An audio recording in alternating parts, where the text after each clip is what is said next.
Hello and welcome.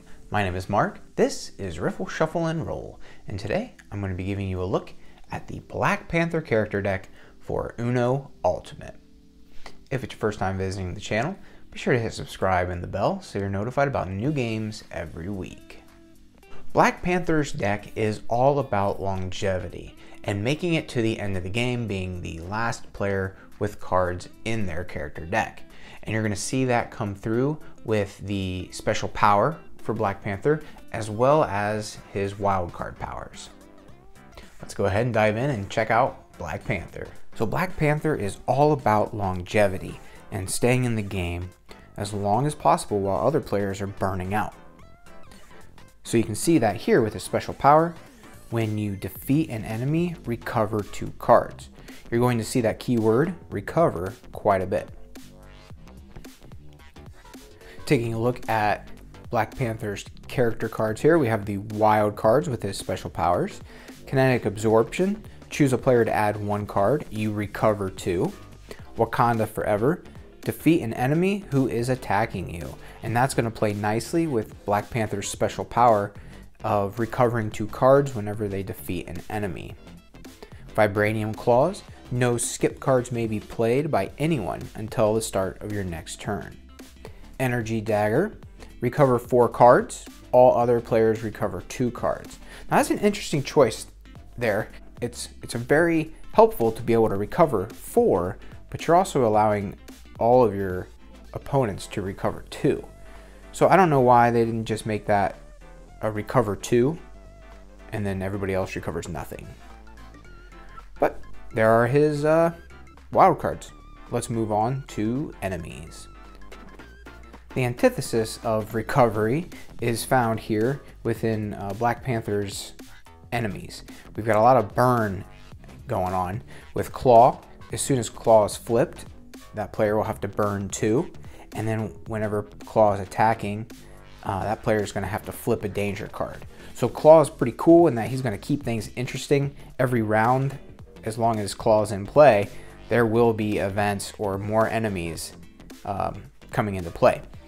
Killmonger, when flipped, burn a wild card from your hand and then add 1 card.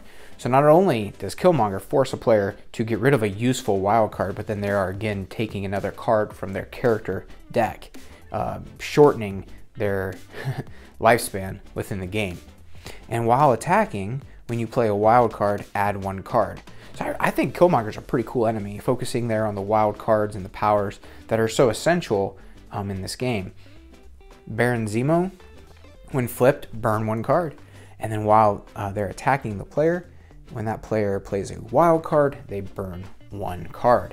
Another good focus on the wild cards here. And finally, we got Morlun. When flipped, skip the next player. And while Morlun's attacking, that player cannot recover cards. So this would be the worst enemy to attack the Black Panther character for sure. Black Panther's event cards are interesting in that they're actually kind of helpful to 1 or more player at the table. So we have Flee. If an enemy is attacking you, discard it from play. So this is basically helping a player get rid of an enemy if they happen to flip this event. Now notice it says discard. That is not the same as defeating. So any special powers that are activated by defeating an opponent do not take place. Jolt. All players with enemies attacking add 1 card. Now here on one hand you are getting a card off of your character deck, shortening your lifespan in the game, but that could be a weapon used against an enemy on your turn or against another player. So I think this is actually a helpful card. Of course, if a player is sitting there with only 1 card left in their character deck, the Jolt is not good. Rejuvenate, recover 2 cards. Again, a nice helpful card for the player who flips it. And then Trip Up, skip the next player. I'll give you a look at the color, number, and action cards here. So the pictures are the same across the different colors, but every number card and action card has its own image. So I really like how they get an eclectic collection of different approaches to how to draw Black Panther, how many different styles and costumes there are. And here's 4, 5, and 6. I think it's pretty cool how Black Panther sometimes has a cape, very Batman-esque, and other times it's more of just a bodysuit. A lot of different looks for Black Panther. Please notice that the evens in yellow are the danger cards. With yellow and blue, the even number cards are danger cards, and with red and green, the odd number cards are danger cards. And that's the same for all the characters. And here are the action cards: skip, reverse, and draw 2.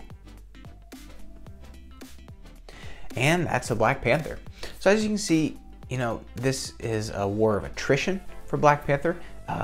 The player piloting his deck is trying to just last the longest, stay in the game. If they can play out all their cards and win that way, great. But if not, they definitely have the tools to last and keep recovering cards that get burnt and really stay in for the entire game.